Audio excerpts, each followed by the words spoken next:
bir 30 yil 40 yil atrofida yaqinda bu yerda sel bo'ladi. Selda bu yerda ba'zi bir nimalarda qabrlari ochilib qoladi. Shunda mana shu yerda yashovchilar aytadi.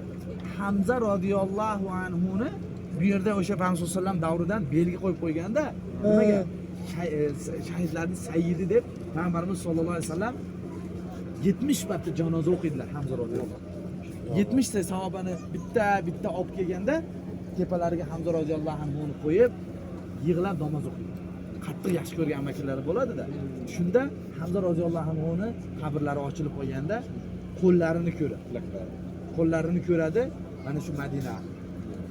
Qo'llari deyishadi. Qo'llari biznikiday bo'lib turgan, hali sveji bo'ladi. Xuddi shunday biznikiday bo'lib turgan. Necha asr bo'ldi?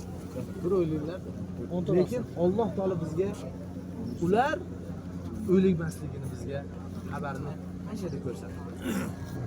Va aytishadi, biz sekin deydi, o'sha ba'zi qabrlarning ustini yopayotganida deydi, qon oqqanligini ko'rganmiz. Hali qonlari ham nima? Hali qonlari ham qotib bir nima bo'lgani yo'q. Shunaqa dalillar bo'lgan. Alloh taolo qiyomat kunida buni bizga dalil qilib ko'rsatadi. Biz ishonmasligimiz mumkin, qanday nahot deyishligimiz mumkin, aqlimizga solib. Lekin Alloh taolo aytdimi, uni albatta bizga ham, boshqa insonlarga ham qiyomat kunida oldigimizga dalil qilib ko'rsatadi. Har bitta narsada Alloh taolo dalil qilib ko'rsatadi. Mana buni men aytdim, mana dalili.